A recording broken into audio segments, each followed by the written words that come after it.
Good evening, ladies and gentlemen. I'm calling to order this meeting of the Sacramento Metropolitan Fire District. Welcome all, and requesting Director Kelly to lead us in the Pledge of Allegiance. All rise, please. I pledge allegiance to the flag of the United States of America and to the republic for which it stands, one nation, under God, indivisible, with liberty and justice for all. Thank you, Director Kelly. All right. We have our Metro Cable announcement. The open session meeting is videotaped for cablecast on Metro Cable 14. Replay on Saturday, January 12th at 2 p.m.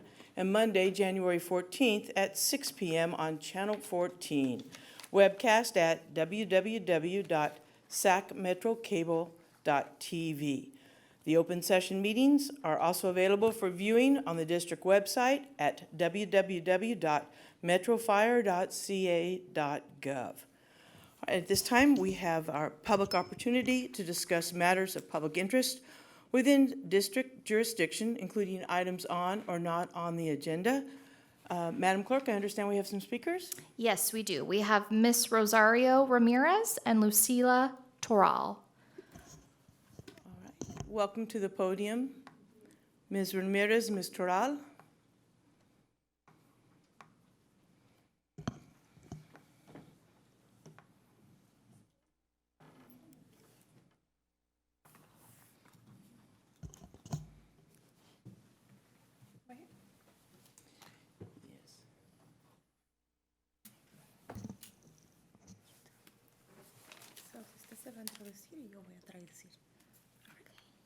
Good afternoon. Somebody show them how Yeah. Plus, we can't see you. How was that? the whole podium. Okay. Doesn't, plenty of you. information. Does our podium go down? Looks like it's a computer monitor, so. I haven't ever seen it go down, but see, There you go. hey, this is 2019. We want to do it right.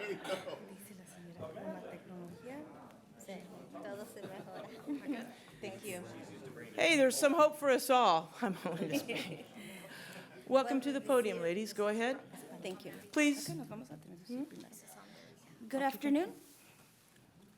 My name is Cristina Alvarez. I'm an organizer for the Janitors and Security Guard Union here in the general area of Sacramento, SEIU-USWW. Thank you for having us tonight. And my name is Lucila Toral, and I'm a janitor for with the union. Okay. So Lucila will be giving her testimony, and I will be translating. Si quiere empezar aquí. Tengo. ¿Dónde está la raya? Tengo. Okay. Lo puedo decir en inglés si quieres. Okay. Okay. I have a year and almost 2 years working as a janitor, and I would like to ask you guys for to hiring someone with the union with contract with the union, because the union give us the benefits like sick days, vacations, and what else? And some medical cover. So it's very important for us to have all those benefits, because we have childs, we have parents, and all the things we really need.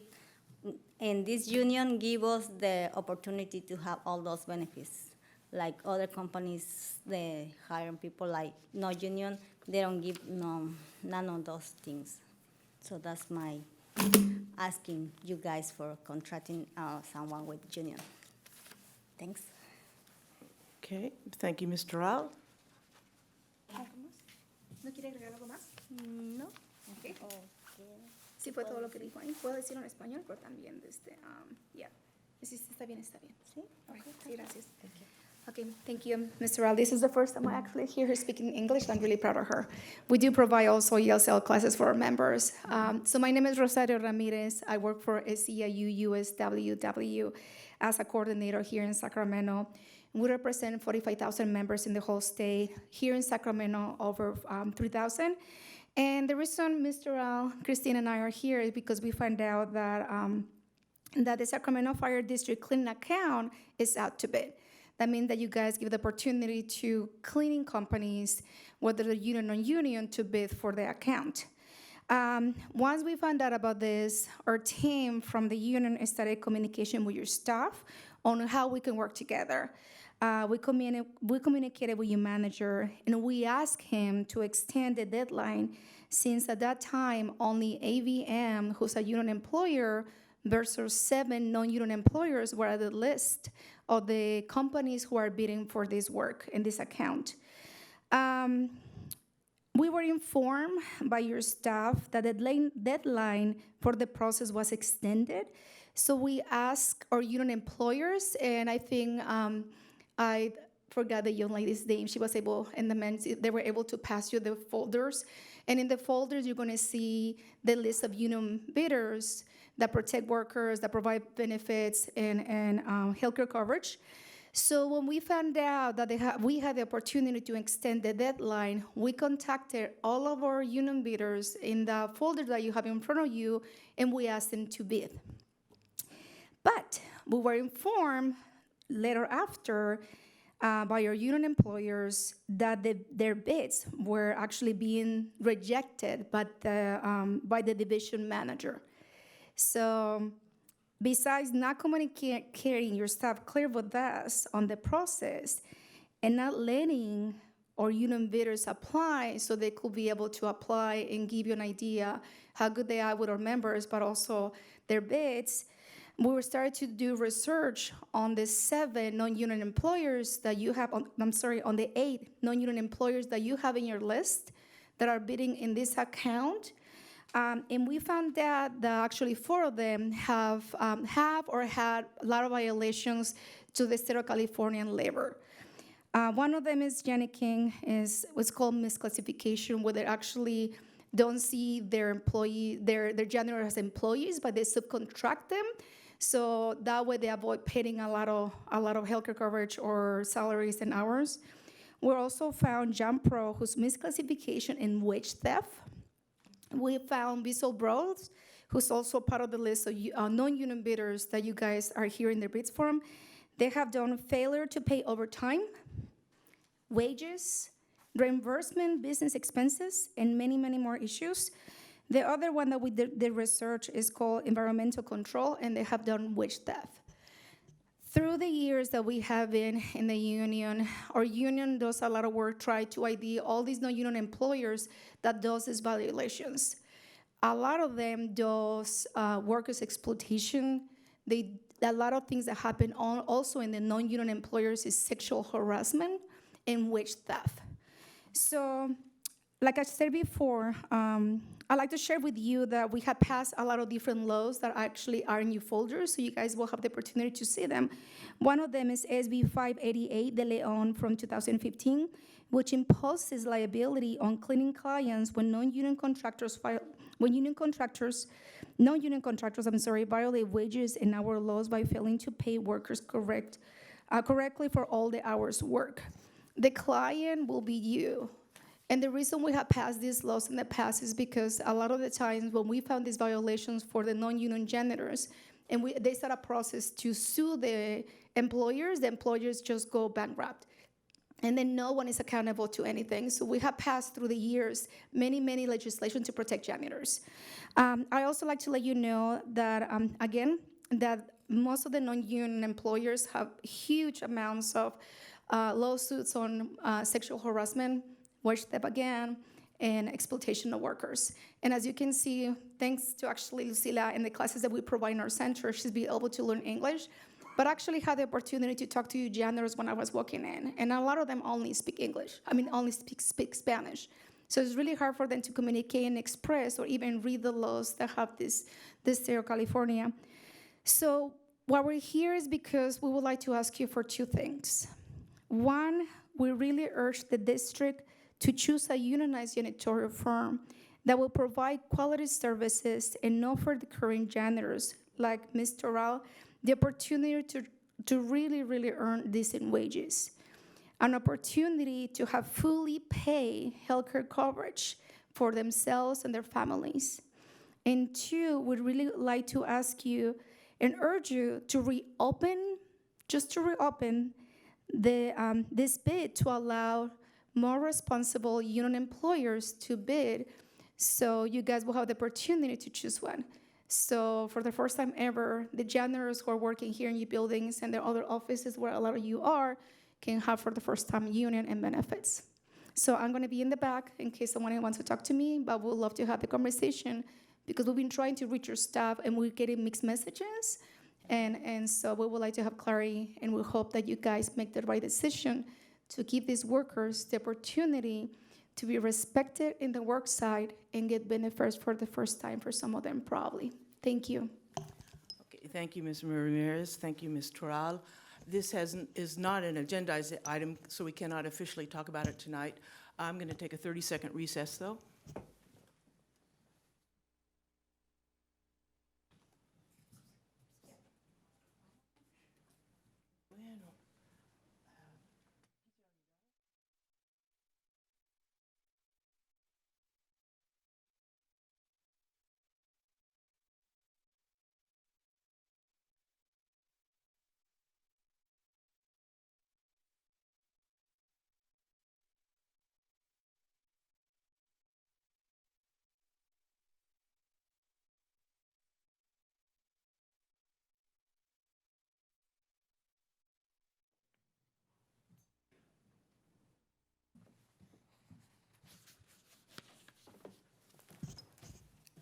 All right, next on our agenda, Chair will entertain a motion for consent agenda. I'll move the consent calendar. Second. Moved and seconded. Go ahead and call the roll. Director Sailors, Aye. Gould, Aye. Sheets, Kelly, Aye. Wood, Aye. Clark, Aye. Jones. Aye. Motion passes.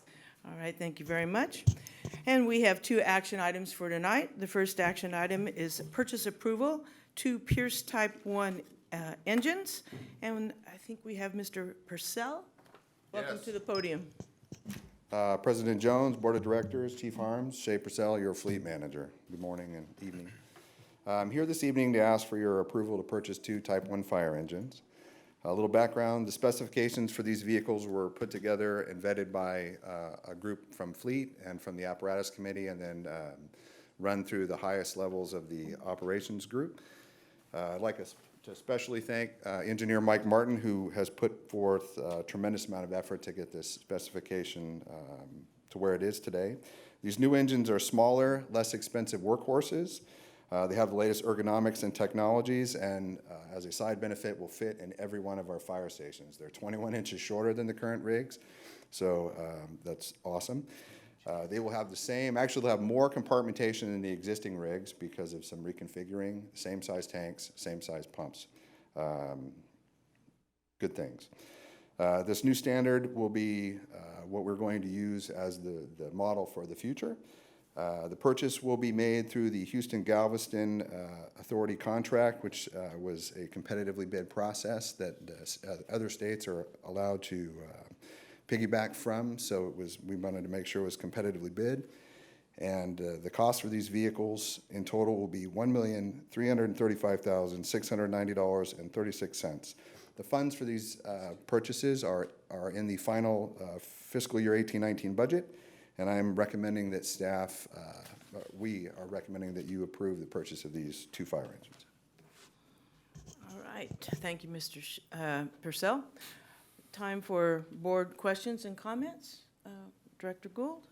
Thank you, President Jones. Just really quickly, can you give me some idea of how involved the Pierce organization is in our internationally known mechanic school or conference? You're talking about our local California Fire Mechanics Association meetings? Pierce is involved. They're one of the contributing vendors as far as equipment and vendor resources. They provide backside training on some things, but they're not. They're one of 6 big ones that participate. Okay. I guess I just would like to challenge them to participate more. Absolutely. When you say backside training, it seems to me like with the purchases that we've done in the last several years on Pierce equipment, that organization ought to be doing a strong job of making sure our mechanics have what they need to keep those engines operating and so on and so forth. And then when you have this Yes. intergalactic mechanics thing that you do, So on a slightly different direction, because of the kind of user that we are with our purchasing history and the quantity of Pierce fleet engines that we have, we actually are classified as a fleet customer. Okay. So we get access to their factory training, which is reserved to Pierce employees, but we're open to it. We have technical support, priority shipping and cost recovery for billing, for parts and things like that. So we actually have a benefit from that they provide for us. It's not so much on the academy level for the whole state, it's more for their larger customers. good. Well, let's push them a little. I don't have a problem with that. I make a recommendation that we accept. Second. Okay, first and seconded. However, are there any other further comments, questions? Director Kelly? On the 21 inches you mentioned, Yes. I multiplied that times roughly 7 feet wide by 21 feet long. That's 282 square feet. How do they gain 21 inches on that? So there's two primary areas where we've gained ground. One is the very large front bumper with the bell that you see on our current 2010 and 11 Quantums is gone. The bumper is right up against the cab. We've also narrowed the pump panel so that it's about 4.5 inches skinnier. That's where most of it is.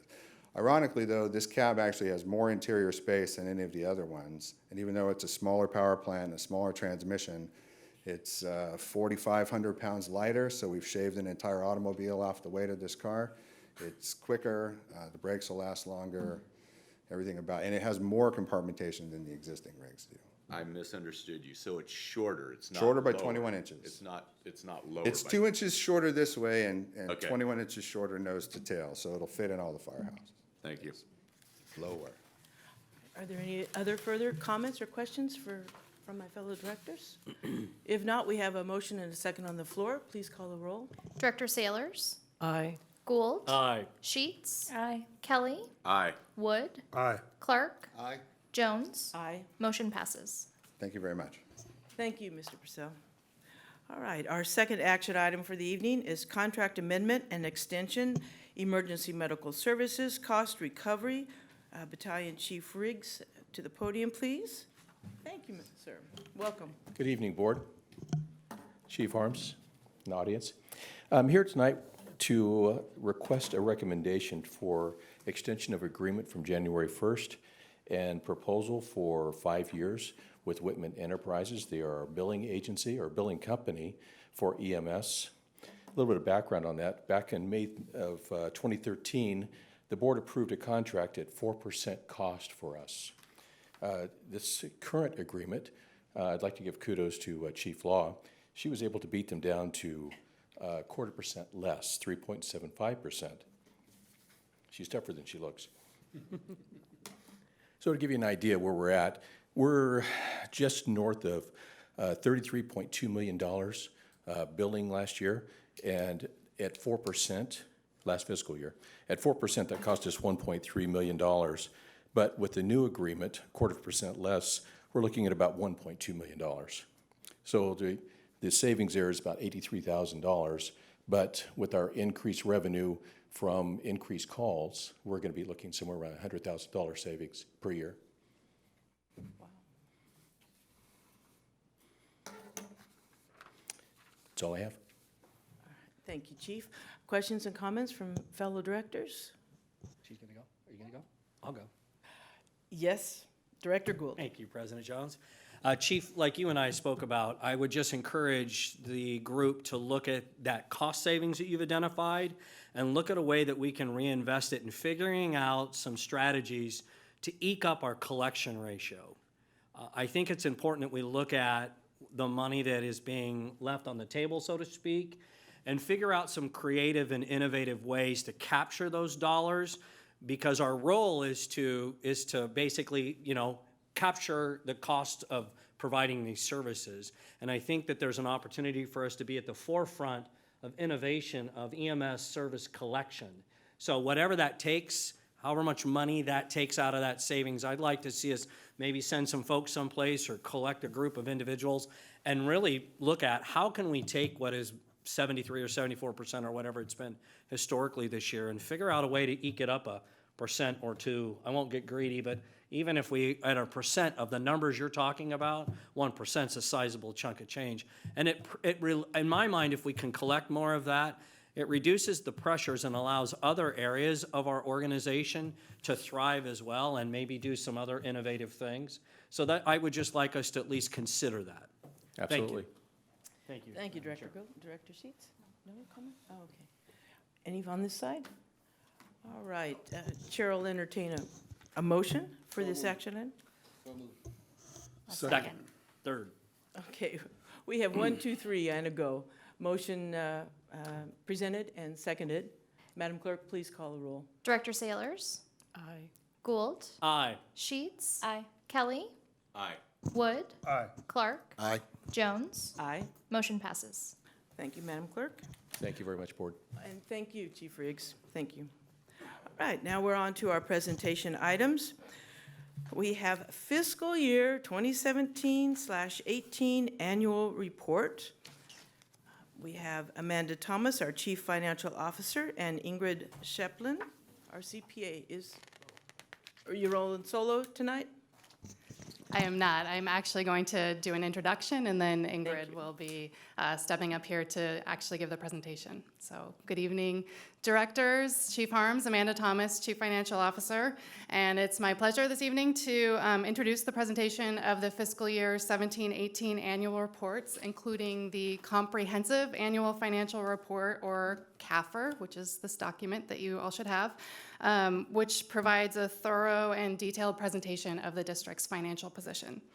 With this 17-18 CAFR, the district has now prepared a CAFR for each of the last 5 fiscal years, with the 4 previous reports all receiving the Certificate of Achievement for Excellence in Financial Reporting from the Government Finance Officers Association. The FY 17-18 CAFR has also been submitted for consideration, and we are hopeful that we will receive that recognition for the 5th straight year. Though led by the Finance Division, the CAFR is a collaborative effort, and I'd like to acknowledge the efforts of all of the staff of the Finance Division. Without their hard work throughout the year, something like this wouldn't be possible, and I'd also like to thank staff in other divisions for their contributions to this report. In particular, I'd like to acknowledge Ron Empedrad, who spearheaded the effort to develop the district's first CAFR in fiscal year 13-14, and he has been leading the charge ever since. And I'd also like to recognize Marie Jones, who is kind of the mastermind behind the layout and all the graphics in the report and makes it look as pretty as it does. The CAFR was audited by the district's independent financial auditors, Richardson and Company, and in addition to the financial audit, the auditors also issued compliance reports related to internal controls and grant requirements, and those reports are also included in your packet. I'll be turning it over to Ingrid Scheiplein from Richardson to present the results. But before I do, I did want to emphasize that the numbers she will be presenting are presented at a high level and include certain activities such as IGT and leased properties that we tend to present separately for budgeting purposes. So those are kind of included in the total, and keep that in mind when you're trying to compare this to what you see when we're talking about the budget. With that said, I would like to thank Ingrid and her team for all of their professionalism and just being great partners with us, and I will turn it over to her.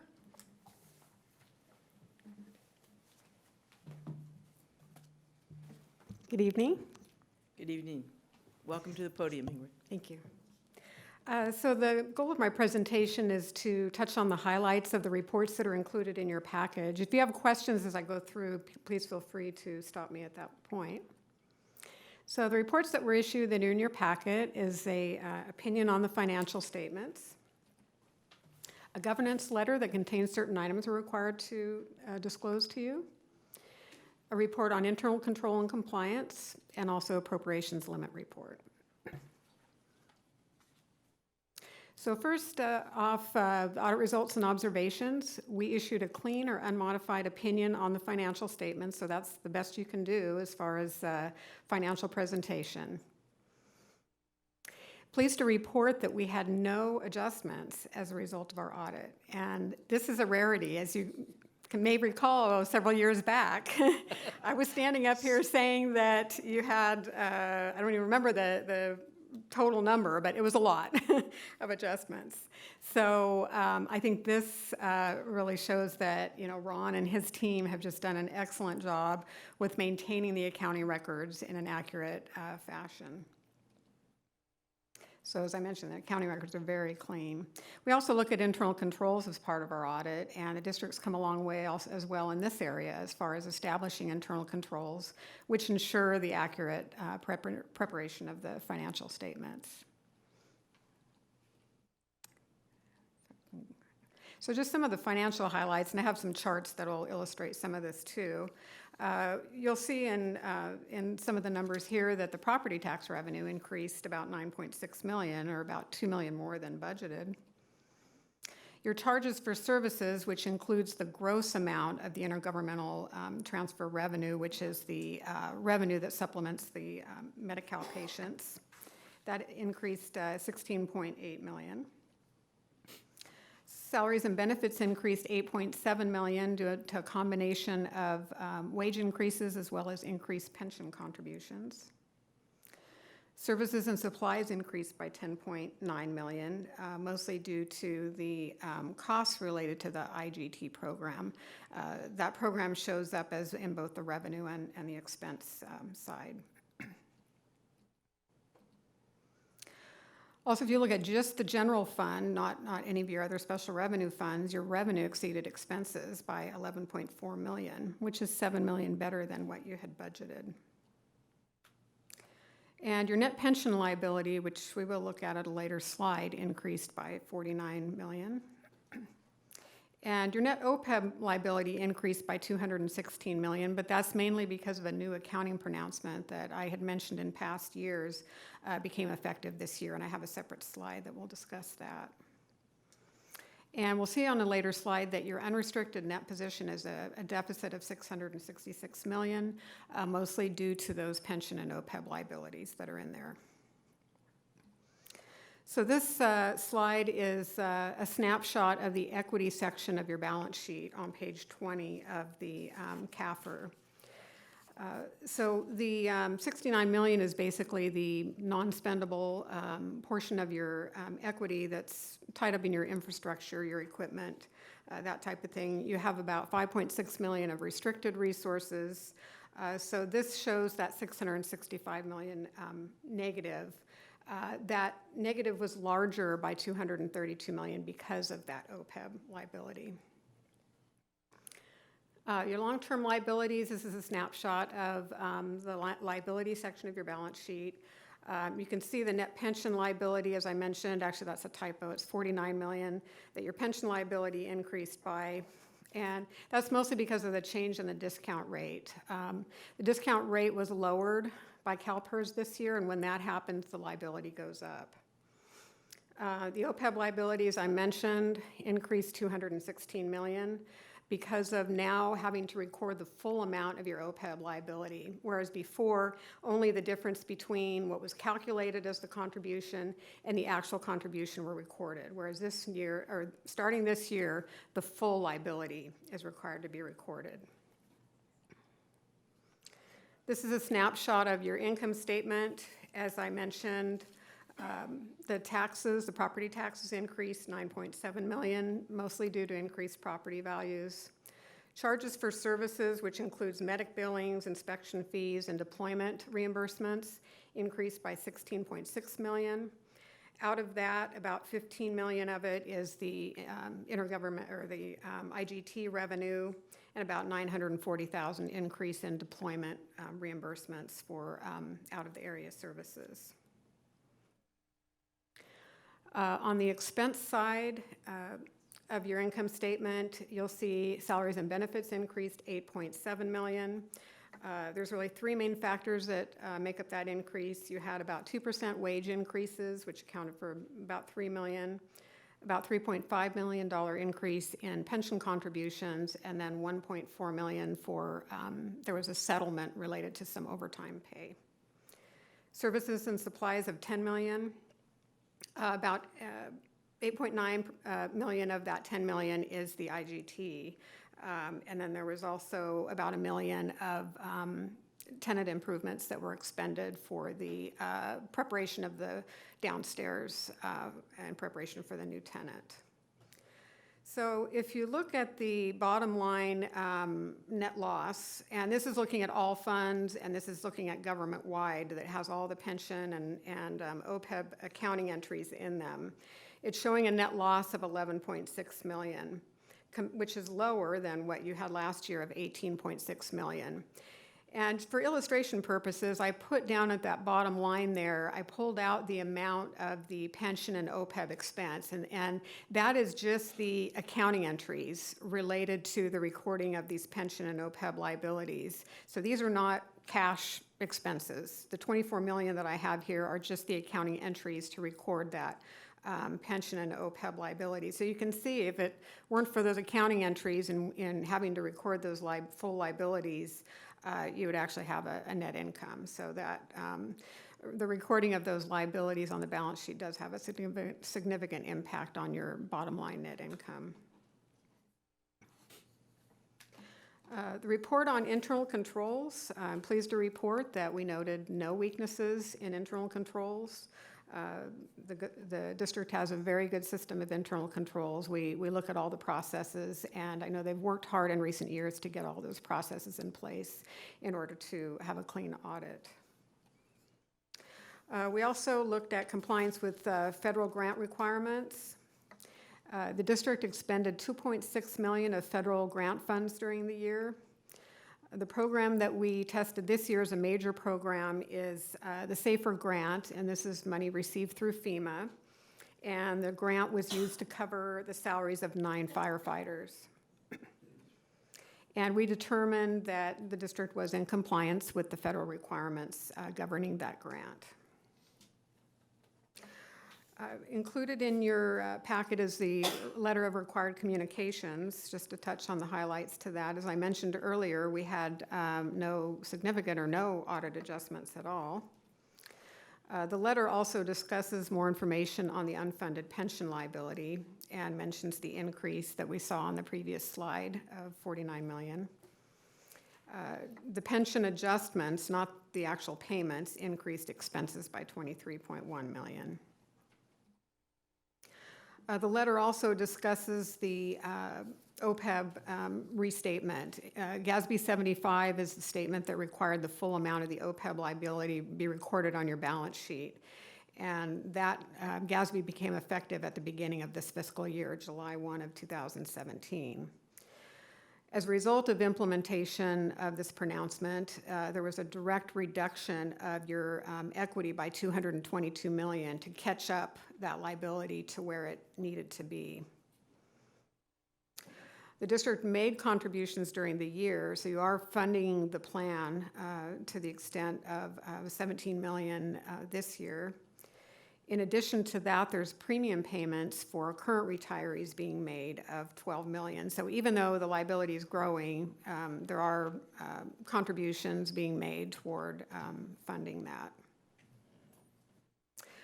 Note 7 within the financial statements contains new disclosures such as assumptions that are used. It also has information on if the discount rate changes, what that would impact that has on the liability, and other information. With that, I'd like to open it up to any questions you might have. Board members, questions, comments? My only comment would be, thank you very much for your report, for one. But I'd like to compliment our financial division. I've been here a while, and it is nice to hear that that you found our records to be so clean. I've heard Mr. Emperan's name many times, and I probably butchered it just now, I don't know. But I've heard it many, many times sitting up on the dais here, and for you to mention him by name, I think it just goes to speak to the high-performing team that I refer to on a regular basis, otherwise known as Metro Fire. Thank you. Thank you, Director Kelly. Any other comments or questions? I'd like to acknowledge CFO Amanda Thomas. She spent a significant amount of time yesterday with me on the phone, or day before yesterday, I forget. And we went through some of these numbers and some of the long-term challenges and planning that our finance division is doing. And that's not just for the next year, but for 5 years and 10 years. And I really appreciate you taking the time, Ms. Thomas, for that. And then your entire team. Thank you so much, Ingrid, for the presentation. I appreciate that very, very much. Okay, we'll go to reports. President's report. Well, we're still here and we're still rolling, so that's about it. Thank you. We'll do more later. Number 2, Fire Chief's report. Chief Harms. I'm glad we're here and we're still rolling. Directors, President Jones, it's been a few weeks since we've been together. 2 things that I would like to echo tonight on the professional staff of what you said is the financial staff. And I think a lot of times it's difficult because they have a job of keeping us within line, and they do a very good job of it. I know here real soon we have the kind of our midterm or mid-year review, and we go right back into budgeting for 19 and 20. And as much as they sometimes get beat up, they do an excellent job keeping us in line and moving forward. The other thing is on the professional staff is Shay and his group down at the fleet. And he made it seem very easy to stand up and say, hey, we're buying $1.3 million, and these are the apparatus that we're buying, and really the state-of-the-art apparatus. But it was really quick that he says it'll fit into every fire station, which if you look at all of our facilities, from the doors that open and to how deep they are, to be able to do that and truly meet the needs of a lot of input of people out there. Him and his group have done just a remarkable job. I'd also like to talk about Chief Casantini and Chief Shannon. They spend a lot of times with their managers. I see them in their offices. I kind of peek in on them every so often. But communicating what is our needs, where we're at today, and where we're going. So thank to both of those groups for their job they do. The December was a mark of retirements. I think there's about 225 plus years of experience that left during December. I wish I would have thought of it ahead of time, but Captain Vestal made a video, which a picture of each one, if you get on the Facebook account and take a look at that, of each one of the members and the experience that left the district at that time. But on December 8th, Captain Kurt Wick, 25 years. December 15th, Captain Tracy Valentine's, 24 years. The 25th was a big day. Battalion Chief Aaron Webster, 26 years. Stephen Sylveston, 28 years. Bart Myers, Captain, 26 years. Engineer John Oakes, 27 years. Engineer Greg Redmond, 23 years. Right there is about 125 plus years of experience, and we wish them well. On the 30th, Engineer John Hunter with 24 years, and on the 31st, Battalion Chief Mark Repetto, 29 years. I had an opportunity to get out and see a lot of them, and you really saw companies coming around to see them, talk to them, the impact that they made on the organization, older folks and younger folks, coming to wish them well in their retirement as they move forward. With that, on the 1st, it leads to promotions. Chris Rogers was promoted to Supervising Investigator. John Graff was promoted to Battalion Chief, and Jason Vestal was promoted to Battalion Chief. We will run a testing process in about April for, I think, BCs, and then about May, or at least both of them in the spring, for captains. And we have a number of open positions right now, and so we're gearing up for that as we move forward. We hired a new office tech. Her name is Ali Zaboltsky. You'll see her out at the front desk when you come up. She's been a temporary with us for a while, went through the process. We had a number of people compete for that one, and Ally is there. We have a couple recruitments. We have a firefighter paramedic, a firefighter EMT recruitment that is out there right now, dozer operator. We also have an academy class of 20-plus folks that starts Monday. They were here last night. We looked out in the parking lot, and they all had their suits on, and they had their lint rollers, and they were getting ready, and their family, and they all came in and did orientation last night, and on Monday morning at 0600, they'll start the academy over behind Station 21. My staff and I continue to do meetings, a number of follow-ups. Today, we had a follow-up meeting of EMS 2020.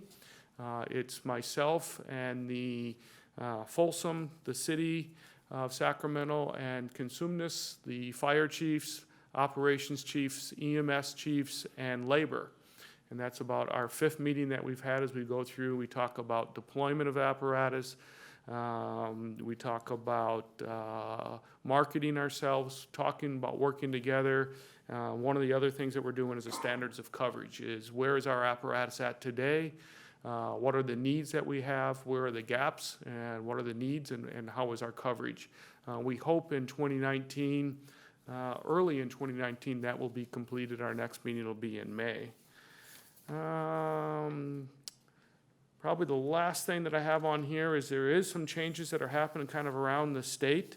A lot of you knew somebody named Kim Zagaris, who had been over at Cal OES forever as the fire chief over there.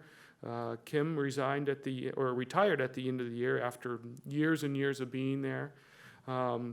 A friend of ours, his name is Brian Marshall, who is currently the chief of Kern County, has taken that position and will be moving up here real soon. So a little bit of change that's happening down the street, and we look forward to working together with them as we move forward. That ends my report, unless you have any questions. Thank you, Chief. Are there any questions or comments from fellow directors? All right, thank you. Move to the operations report. Chief Bridge. Welcome to the podium, Chief. Good evening. Good evening, directors. Eric Bridge, Deputy Chief Operations. Tonight, I want to be able to give you a brief report on some of the numbers from 2018. But more importantly, before I move on to the more important presentation, I did want to brief you on a incident we had recently with our communications center. Just wanted to let you know we have an old dispatch communications type system, and it's been holding on by a few threads. And to be honest with you, if it wasn't for the quick response by many of our members, including Chief Wagaman, who coordinated a good response over to the communications center, we were able to keep things going. Briefly, what happened back on Sunday evening around 7 o'clock, we lost power to our communications center. So obviously, we weren't able to receive any calls in the typical fashion that we normally would, so everything went to a complete manual system. Like I said earlier, Chief Wagaman, fortunately with the team that he assembled quickly, which was Chief Hine and Chief Wegener and Rescue 21 and reserves, and he just brought a whole staff of resources down to help him out. We were able to help get these calls dispatched out in a relatively timely manner. So fortunately, we didn't miss any calls. Everything went well in that regards, and after about 6 hours into the early mornings of Monday, we had things fully restored. So we will be doing an after-action review on that, and we are looking at ways to make that more of a priority for us, the communications center, in terms of getting it up to in a fashion that needs to be much more stable. So we'll give you some more info as we continue to do that after action. So on to 2018, or back to 2018. We do have, we're compiling some numbers right now. I do have 3 categories I'll share with you. And just a sneak preview into our busiest engine company and medic company and our busiest battalion. So if you guys are all out there guessing, who was our busiest engine company in 2018? It was Engine 53 with 4,682 calls. And our busiest ambulance, Medic 53 with 4,860 calls. Just to keep in perspective, there's other ambulances, Medic 24, Engine 24, Engine 21. They're all right there, and I'm leaving out probably a few others. They all compete for right around that 5,000 mark in terms of calls. Extremely busy companies. Busiest battalion, that was the third category. Battalion 7 had 44,272 calls in that battalion, just in Battalion 7 for 2018. So needless to say, Battalion 7 battalion chief was the busiest battalion chief of the 5 battalion chief officers we have out in the field. So that's just a sneak preview. I will be giving a much more comprehensive report later in the near future of all the numbers for 2018, but that'll cover just a sneak preview. But one of the presentation I want to share with you tonight that is our Air Operations Division. So I'm not going to take any thunder away, but I would like tonight to introduce you to our Chief Pilot, Monty Van Landingham, and then Assistant Chief Tom Neville, who has oversight of our Air Operations Division. And they'd like to give you a brief presentation of 2018 and the progress that we've made. We've had, we've been making the turn on our Air Operations Division. Because one of the things that we've been really targeting is we want to be able to provide additional air support, not only in our region, but if and when the state calls on us, because the fires are becoming increasingly more dangerous, we want to be able to be a partner in that as well. And I'm happy to say we are making that corner now, and they'll provide you a little more detail on that. So without further ado, I'm going to turn this over to these two fine gentlemen. Thank you, Chief. Give me a Welcome, minute. Chief. Good evening, ladies and gentlemen of the board, Madam President, Chief. Give me a second to find the PowerPoint.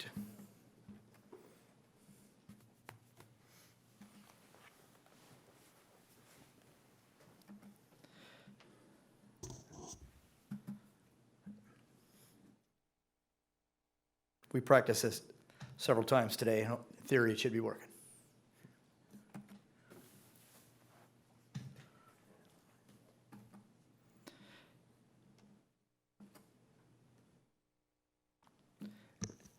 And for those of you that don't know, I introduce Monty Van Landingham as our chief pilot, and I think you've seen him come and going, and we've mentioned his name before, but I'm honored to actually be standing here next to him and drag him up. And so him and I will attempt to do a tag team up here, and I'll get him a little closer to Mike as we move through and explain to you what we're showing here for you. So we have a couple of things. We're going to talk about 2018 and kind of in review, and then some of the significant responses that we've had as we move forward. And we got a couple of videos for you to look at. One of the most significant deployments we had was to the Mendocino complex, and that was outside of Clear Lake. 2 fires that burned together, so they ended up calling them a complex. In total, it burned about 470,000 acres. For us, it was 32 days in the field.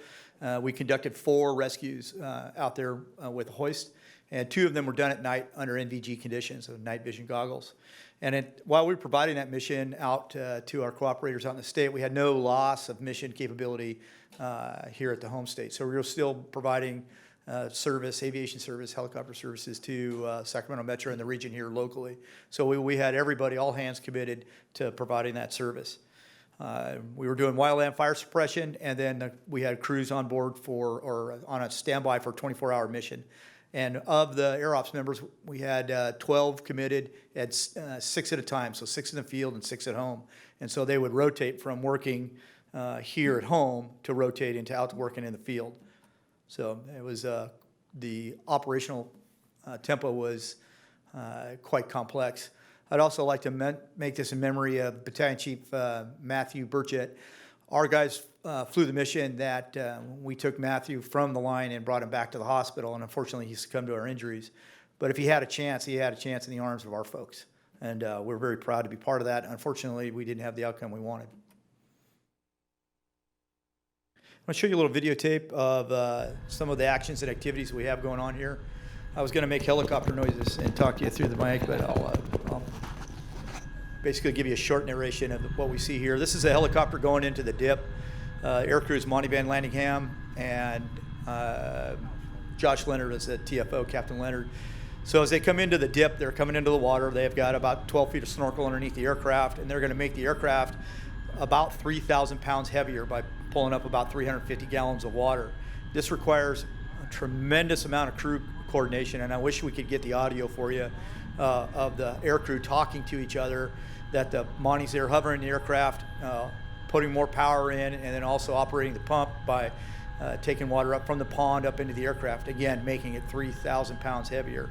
The tactical flight officer helps him by looking at the gauges and lets him know how much torque he has, and the paramedic aerial observer in the back ensures that we keep the rotor and the tail rotor clear of any debris as we go. So you'll watch them, they'll pick the water up, and then after they pick the water up, they're going to fly out and work on a flank of the fire. So during this incident, not only were we responsible for the delivery of rescue hoist services, advanced life support medical evacuations, we were also pressed into service to do firefighting. So we became literally the last resort for them. So as the fire broke out on one flank, and you'll get a chance to see some of the fire activity that they came out and provided direct suppression to help crews on the ground to try to contain the fire. This fire is just outside of Clear Lake. So at this point, as they come out, the tactical flight officer with his GoPro and his helmet, that's what the view you have, is pointing out the target. They're trying to describe where to go. So we're going to go drop water on the fire, and the pilot goes, which fire? There's lots of fire. And he'll point that fire over there. So they do a tremendous amount of what we call target description, and start from a very broad point and narrow it down to a very single point.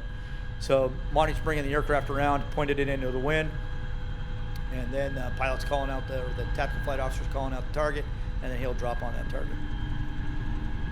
But it's a very unique view that a lot of folks in the public don't get the opportunity to see this type of videotape or this footage, to get a chance to be up close and personal. And notice the detail. You can see this is a spot fire. We sound the siren before they drop, and they're coming in supporting folks. Drops away.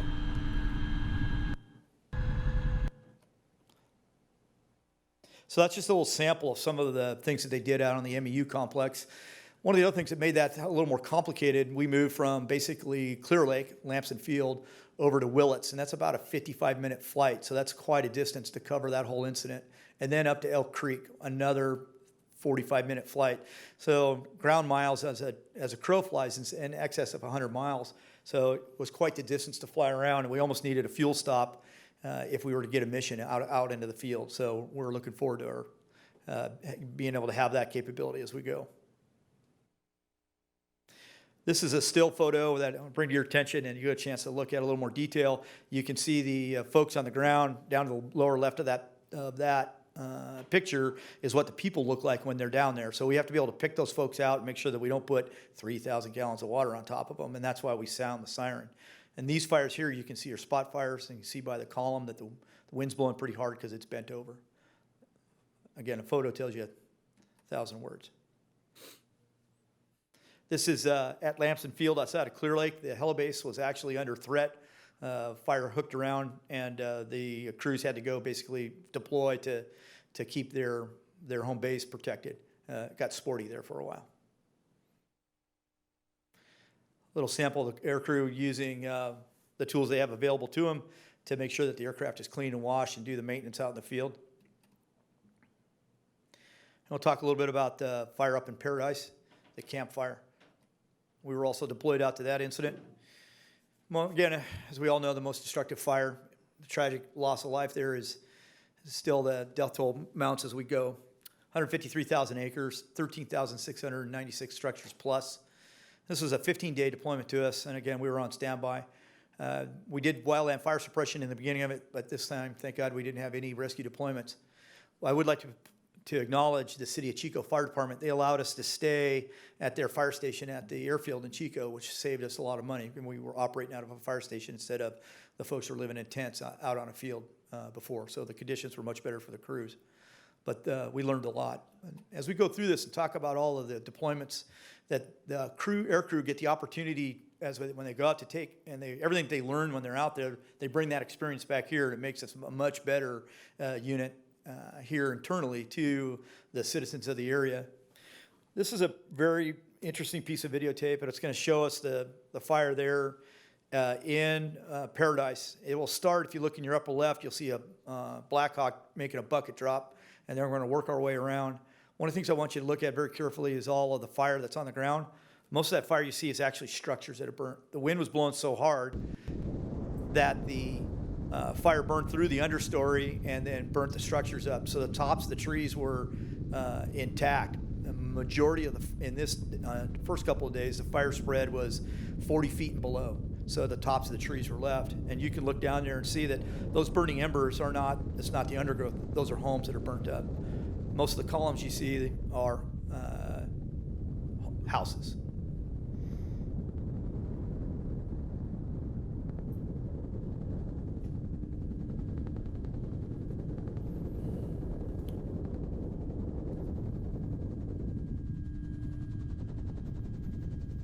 You look at that black thermal column as it's twisting out there, coming up upper left part of the screen, gives you some idea of the wind conditions and the weather conditions that our crews are flying in.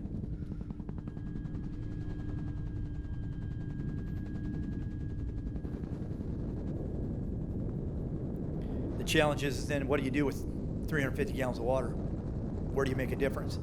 So you look for crews that are working on the ground, trying to save a house, and then you'll make a drop on them to on or near them to help protect them and protect the home.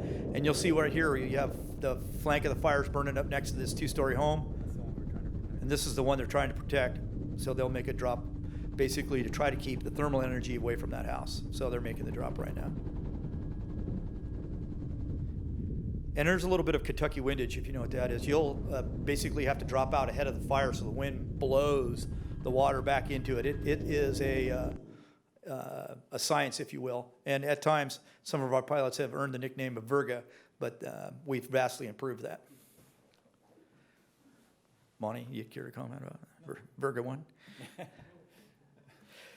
This is a little bit of a videotape of a hoist in action. I don't think we've ever shown this to the board. What you're going to watch now is this is actually a training event, but this is one of the more difficult ones we do in that it's blind. We don't know specifically where the target is. We've looked at it on a recon, but we're going to stair step the rescuer down over the top of the canopy of the trees. We're about 180 feet up. This hoist will be about 180 feet, and we'll keep him just right over the top of the trees. And then as the foliage clears, we'll lower him down and put him on the top of a pickup truck. That's about target's about 4 feet wide and about 8 feet long. This is, again, I really wish I could play the audio tape for you because it's the tactical flight officer, the one who's operating the hoist, and the pilot working together to control the aircraft, to get it in the exact position and account for all of the winds, if you will, and all the other foliage and trees, and trying to get the individual up on the target and account for the swing of the cable. The greater the length of the cable, the more swing there is, so it becomes very interesting. So in this case, the individual is placed right on the top of the truck. The victim, which was another Air Ops member, placed immediately into a hoist. And at this point, you can see we've had a lot of practice because we're doing a good job here.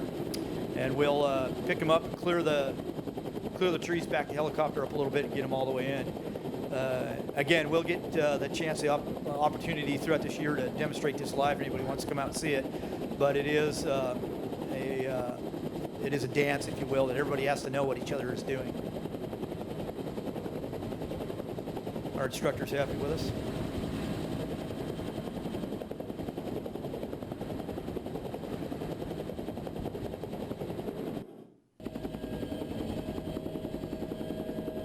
And we get them up close to the end of the helicopter, so we have to put a strap on them and make sure that they stay all the way in, and then we'll boom them up all the way up inside. The device he's in there, we call that a diaper. Because we sling him inside of that thing and then he's not going to come out.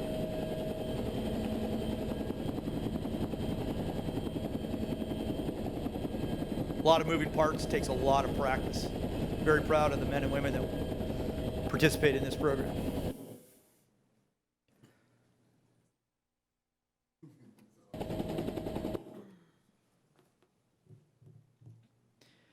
And talk about 2018 in review. Basically 120 calls for service locally. We had 8 requested calls for NVG fire suppression. We're practicing that. We're not fighting fires at night at this point, but we are practicing that. We have been in contact with CAL FIRE about that capability, and we have everything we need to do that, but we're going to continue to practice and ensure that we're in compliance with all the with all of the governance and all of the best practices when it goes to do that. It really ratchets things up quite significantly in exposure to crews when we're going to do that. But it's becoming the industry standard, and we'll be doing that probably into 2019 when needed. 493 drops of water. I think that's very conservative. Almost 150,000 gallons of water delivered via helicopter. 46 rescue requests, and we did do 4 rescues, and one of them was at night. 8 EMS transports, various other missions as we moved, and we had 375 hours total aircraft time, and that's up, Monty, how much from last year? On hour-wise, over 100 hours, 150 hours probably. So as we become more confident, we're out there more and more, our requests for services become more and more, build it, and they will come, if you will. So the nice thing is we're providing cutting-edge service to not only the citizens of Metro Fire, but to the region. We completed some hoist training, as you can see, in mountainous terrains, and received all the necessary certifications for that. Got everybody up to speed with NVGs. Bell emergency training for our pilots is ongoing, and I can't stress to you how important that is to have the manufacturer come out and the manufacturer of the helicopter go with you with their experts about how to go through emergency procedures. We're not required to do that. We do that because we choose to do it, and we do it every year. CAL FIRE does it every other year. So again, our commitment to safety and to being a #1 program is all the way through everything that we do. If you remember, a couple of months, probably about 6 or 7 months ago, we came in front of the board and got accepted into by board action to the FEPP and the FPP and the GSA program. And we'll talk about those a little bit more. Those are some federal programs. And we initiated, we're in the very beginning of initiating some pilot training for people that are current Metro Fire employees. That'll be a very long process, and there's a lot of requirements involved in that. So we're just starting that process. I'm not going to read you this whole thing, death by PowerPoint here, but basically FEPP and the FPP program are programs that allow us to access excess government property, either through GSA or through the FEPP and FPP. And what those allow us to do is to get, in this case, aircraft and aircraft parts for free. And it costs us, what it does is just the amount of time, effort, and energy to find them, and then to get them shipped to us. So the programs that we got into is already bearing fruit. We are in the process, as soon as the government shutdown is over, the federal government shutdown is over, we're on a very short glide scope. We're fairly confident that we'll probably receive 2 more aircraft. And the pictures of what you're behind, they're Huey 2s. We fly currently a UH-1H aircraft, and the ones we're buying now are even more improved than the ones we have now. They cost the federal government about $3.8 million a piece, and for the cost of shipping, we're going to be able to get both of them. So, excellent deal for the taxpayers. They paid for them once for the federal government, and then they're going to be put back into service at local government levels.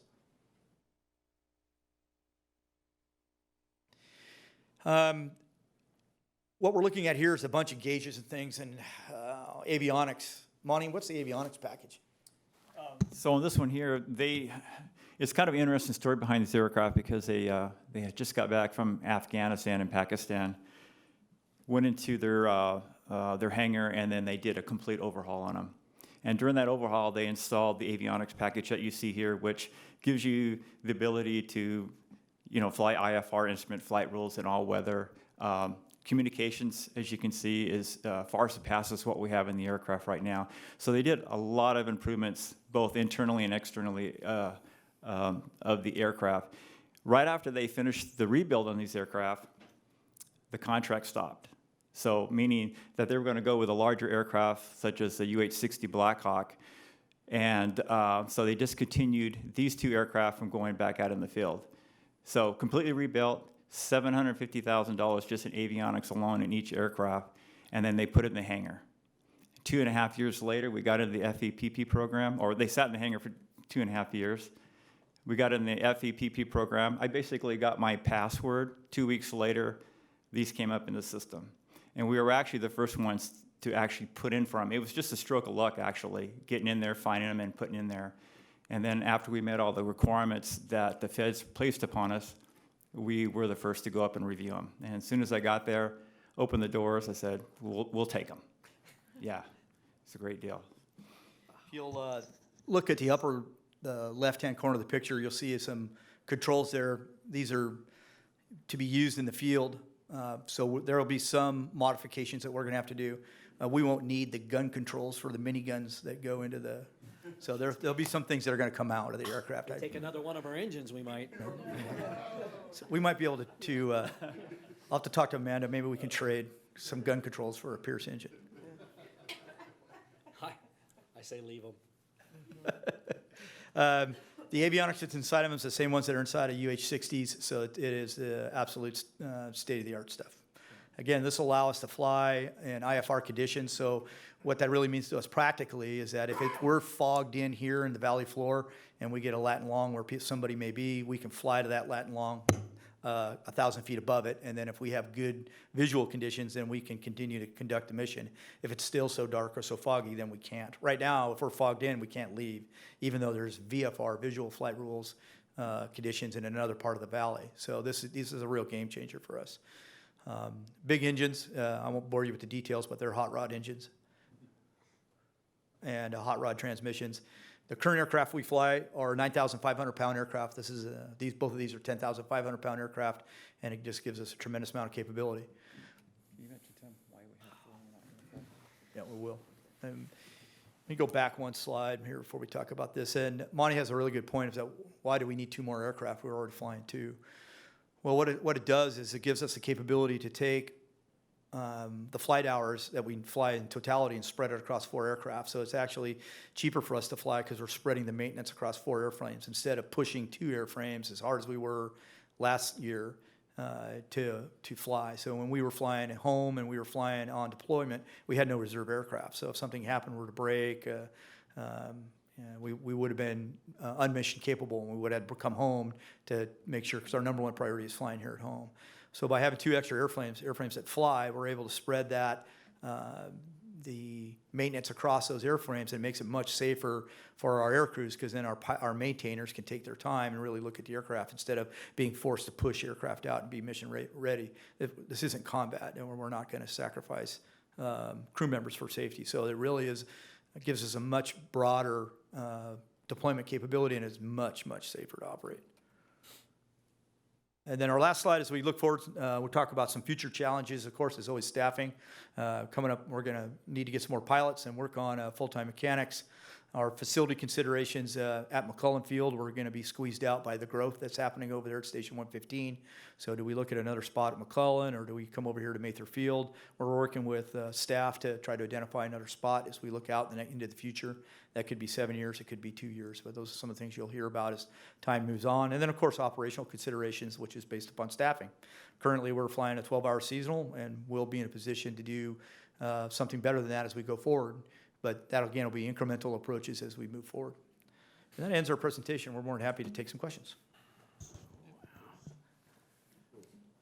Well, Chief Neville, I was blown away at the video, let alone like the dozen other pieces of information you gave us, including the acquisitions. I'm just blown away. Great job. Please, any other comments, questions? I'm curious about what what IFR was. I'm sorry. Like in the fire service, we're terrible that way. It's instrument flight rules, so there's VFRs, visual flight rules. Right. I can see. You define and that. And then one. IFR is basically either at night or we're fogged in. So the instrumentation in these aircraft, and because there's one on each side, so we fly with 2 pilots, Okay. it allows us to fly day or night and in most weather conditions. Thank you. My question is whether or not you're going to let us in on the joke. What's Virgo 1? Oh. Maybe another day? Yeah, sometimes if the pilot comes in too high, if we're too high, the water drop is ineffective and comes down like Virga, which is rain that never touches the ground. Oh. So Monty had a call sign for a while. We just called him Virga 1. That's actually not how it happens. But pilots are pretty simple people, and you're just told what to do. You point and you grunt a couple of times, and you tell me when to push the button. Then it works. So. We'll have more on that continuing episode in 2 weeks. Thank you. Please, other directors, comments?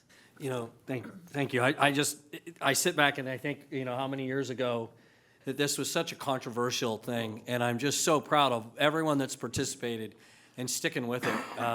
It's incredible to me to think about what fight we had to keep one aircraft even around this community. and the benefits. And now today, we've just been told that this division could become a 4-aircraft division. And I'm just thinking, what's it going to be like in 5 more years or 10 more years? And primarily focused on just, the safety of the men and women that operate this, the safety of the men and women that are on the ground that we can help, and then just the citizens. I don't even think they recognize the fact that we have a capability that most of California doesn't have.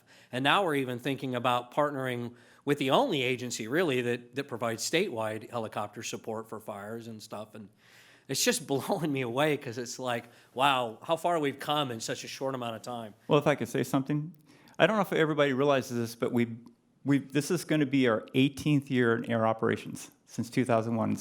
Wow. It's gone by fast. I haven't always been here, as you know, but like Chief Harms was saying the other day, and we talk about it all the time, is there's been a lot of ups and downs.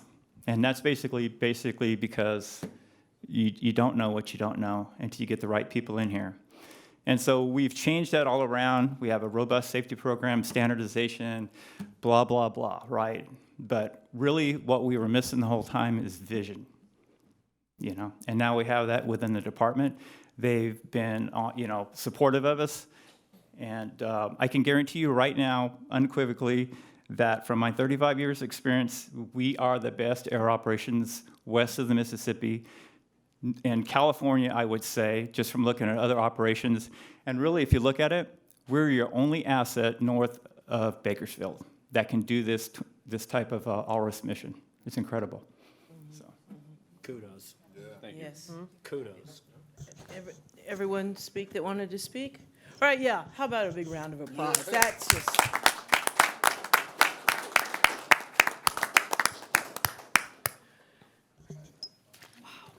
All right. Thank you to each and every individual. The presentation was fantastic. Thank you, Chief Neville. Your commentary was only exceeded by the content of the presentation. Thank you. All right. Wow. All right. Reports. Number 3. Metro Firefighters Local 522 report. Mr. Trevor Jameson, welcome to the podium. Good evening. Trevor Jameson, Metro Fire Vice President, Local 522. Good evening, President Jones, directors, Chief Harms, staff. Looking forward to 2019. 2018 was a great year, getting to know everyone, lots of meetings, getting to work with Chief Harms for the first year as Vice President, getting to work with many of you, establishing the relationships and the trust that'll help, I think, take everything forward. I do also want to kind of piggyback on what Chief Harms said about EMS 2020. I was also going to comment on that. And one of the things that I really enjoy about the labor management cooperation in that is it starts off talking about service delivery and service delivery to the citizens that we all serve, and the cooperation to achieve that, but also to make it better for the men and women, the membership who provide that service. We all know the call volume's going up. Chief Bridge came up here and talked about these 5,000 calls on a medic. Through cooperation and looking at how we deliver our service, we're looking at how do we best deploy the resources so the men and women, the members, are not getting overworked. And I think that's important going forward, that as, yeah, we can talk about calls and they're getting more and more, but we do need to look at the mental health and well-being of the membership. And I know you all understand that. We've had these conversations, so I appreciate that. And I just want to tell you, I'm looking forward to 2019. I think there's a lot of things that are really going right. I really enjoyed the presentation on the CAFR tonight, really enjoyed the Air Ops presentation. There's just a lot of great things at Metro Fire, great people, top to bottom. We have, challenges coming up with negotiations, but I think all of us have talked and understand that 522 comes to negotiations with a good heart, and we want the best for our citizens. We want the best for our membership. We are prepared to do the work. We're prepared to talk and move forward and get it done. And I mean, honestly, once we get that done, it's just going to be, I think we're just going to keep moving forward. I think we got the right leadership in place here at Metro. I think the board is just doing great work. I think we've got 9 board members who really, truly, we have 9 board members who are invested and get it. And I'm looking forward to working with all of you this year. So thank you very much. Unless you have any questions for me, have a good night. Any questions for Mr. Travis? All right. Thank you very much, Mr. Jameson. Thank you. Next up, we have committee and delegate reports. The executive committee met tonight, and we made a couple changes. Otherwise, everything else stays the same. Director Sailors will be the alternate for the Finance Committee, and I'm stepping off the Policy Committee to be replaced by Jim Barnes. Otherwise, everything stays the same. Okay, our next meeting is to be announced. Communications Center, A.C. Wagaman. Welcome to the podium. Thank you and good evening, President Jones, directors, Chief Harms, Tyler Wagaman. Speaking on behalf of the Comm Center JPA Board, we last met on January 8th. Executive Director Thusen did report out on the blackout that occurred at the Comm Center. We did pose him some questions, which I would hope most of the community would be posing the same question is how does this happen at a comm center? Is there backup power? And so the answer to those questions is yes, there is UPS power, there is generator power, but I guess what occurred that Sunday evening was multiple power outages as well as a power surge. And I guess when the power surge hit, the transfer switches got stuck. So it was not accepting shore power and it was not accepting generator power. So the UPSs, which are basically batteries, they worked to their fullest extent, and when they ran out of power, that's when everything went dark. He was very appreciative of the work that his team did, as well as the support that he got from all of the agencies throughout the evening, as well as to early next morning. We also had extensive conversation into the contract for both Joe Thusen and the Deputy Director Soares. We're very confident that we'll be moving to action item at our next board meeting, so I hope to report some positive news at our next board meeting. We'll be meeting again on January 22nd. That concludes my report. Thank you, Chief Wagaman. Are there any questions or comments for Chief Wagaman? All right, moving on, we have the California Fire and Rescue Training, JPA. Deputy Chief Shannon, welcome to the podium. The California Fire Rescue JPA was not met for some time, as you know. We will meet next Thursday across the hall in the SESC at 4 o'clock. More report to come after the next board meeting. Thanks. All right, thank you, Chief. We have the Finance and Audit Committee, Director Kelly. The Finance and Audit Committee has, well, we've got great team. So anyways, we will be meeting next, it is the 22nd at 5:30 in this room. And thank you to the high-performing team known as the Finance Department. Thank you, Director Kelly. Director Gould, at the Policy Committee, please. No report. All right, thank you. We'll move to board member questions and comments. I'll start on my left, and that's a talk for a few seconds to give a little heads up for Director Clark. Thank you. What a year it was last year. I'm so glad we're in 2019.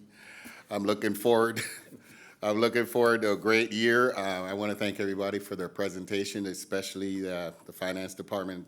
It was an awesome presentation, and even more awesome right now was Chief Neville. I mean, that was an outstanding presentation on our air service, you know, and just want to welcome everybody into 2019, and hopefully this is the lunar year of the Chinese lunar year of the pig. It's supposed to be a year of abundance, as opposed to the dog from last year, which was we work like dogs, you know. I love dogs, by the way, but yeah, but they work hard. Anyway, hopefully this is a great year, and we're looking forward to serving our communities and the Metro Fire family. And thank you all for your hard work, men and women of Metro. Okay? That's all I have. Thank you, Director Clark. Director Wood? Thank you, Madam Chair. I want to say, first of all, I want to thank Ms. Ramirez and Ms. Terral for coming in and sharing their position with us. It's good to hear those comments so we know what's going on. Congratulations to Amanda Thomas and Ron Eperdad. And again, I apologize for messing up your name as well. But thank you so much for all the work you did to get us our 5th straight year of a clean CAFR there. Chief Neville and Monty Van Landingham, thank you so much for that presentation. It's absolutely incredible.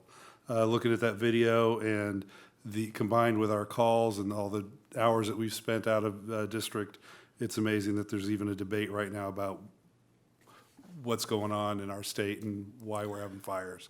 But thanks for all the work you guys did.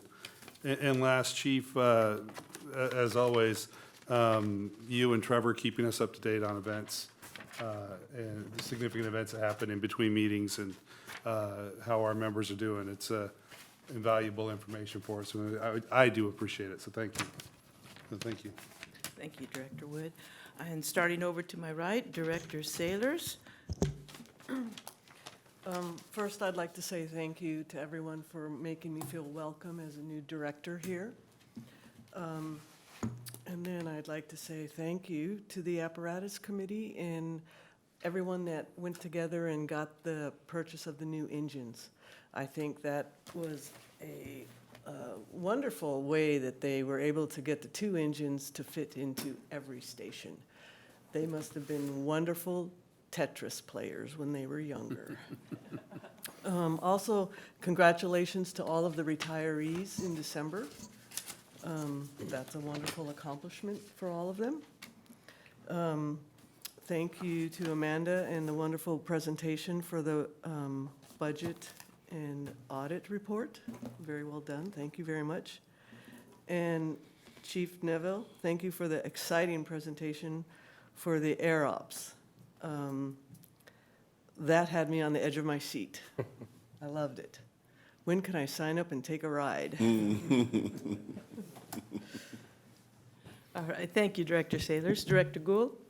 Thank you, Madam Chair. I'm struck by 2 things this evening. The first is this work really is about what we take an oath to do, and that's to ensure financially that the money that our citizens earn and then provide us our tax base is spent wisely. And here we're hearing that we continue to receive awards, not because of anything we do clearly, but really the work of the Finance Division. So like my colleagues have said, kudos to all of you.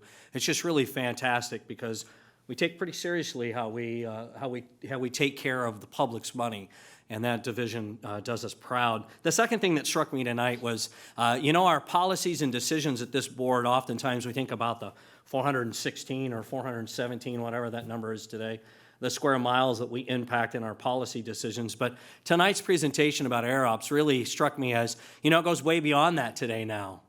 It goes beyond the border of Rio Linda and down in the southern part of our county and east and west. It just is so much bigger anymore now that we talk about the impact, because as you saw that helicopter circling that fire, I was struck by, I wonder what it must have been like to be a homeowner or a fire crew member from a different agency and look up and see that resource flying in to drop that water.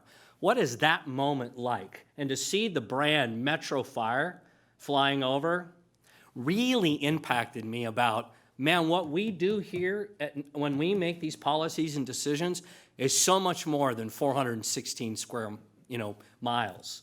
It's just so much bigger today than it was in 2000 when a few of us were here and looked at that dream and, man, I wonder what 20 years from now is going to look like. Tonight we're seeing it. We're 5 years into having the best financial audit that anyone could ever look at. And I mean, we really are. You heard it tonight, that we're the envy of the region, if not the state.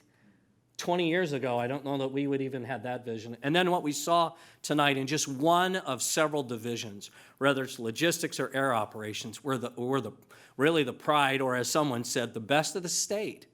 I just look forward to the next 20. What's coming in the next 20? Can't imagine. Kudos to all of you. Happy New Year. It's exciting to be part of the team. Thank you. Thank you, Director Gould. Director Kelly? Tonight's been a great night, and I hope that 2019 just continues down this road, and it's going to be a wonderful year. Thank you. Director Sheets? Good evening. I would like to thank the presentations tonight. Those were fantastic, both the finance and the air operations. And just to echo what Director Gould says, not only is the air operations supporting our community, but outside our community. And also, don't think for a second that the members that are on the ground fighting the fire, when they do see that helicopter and they know that this is the best program that we have in this area, that they aren't feeling more supported or at least a little bit more secure in knowing that when they are going into those very, very dangerous areas that, you know, they go because they're asked to go, that they don't also feel that. And that the training that you guys go through and the certifications that you don't have to have also, you know, for the families who have members that are in the air operations, knowing that is why they are training. And unfortunately, you know, the firefighter that did pass, like Chief, you had said, if he had any chance because he was given the best care, it just goes to show that, you know, as an elected official, that this is exactly why I want to be part of this team and serving my community. So thank you very much for that. I also wanted to wish all of the retirees best wishes and to congratulate all the promotions and wish everybody a happy New Year's. And I also too look forward to 2019. Thank you, Director Sheets. 2019 is off to an auspicious start. I am so proud of this meeting that we've had tonight. We've had public input, public comments, well-spoken and well-received. We've had a tremendous amount of discussion, presentation for so many aspects of the programs that Metro Fire initiated, as Director Gould said, 18 years ago, going on 20 years ago. We've had hundreds of years of experience and dedication with successful successful retirees. We're welcoming new potential retirees on to the department. It's just been very, very auspicious. And I'd like to thank all my directors, staff, and all the members of our community for the continued support that Metro Fire continues to earn in the community. And with that being said, we will be adjourning to closed session. I think we're done with everything here. Double check. We'll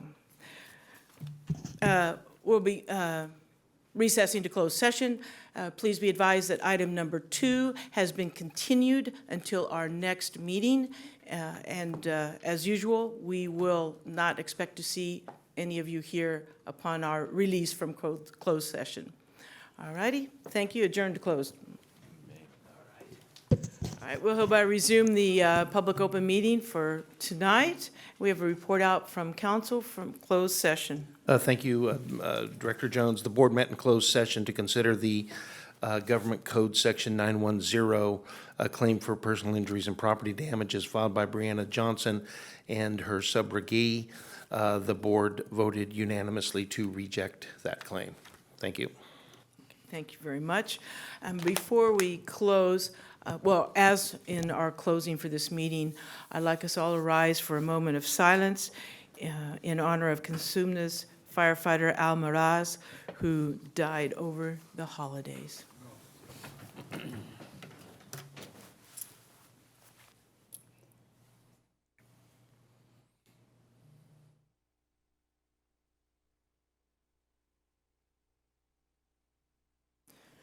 All right, thank you all very much. Our meeting will be adjourned until January 24th in these chambers.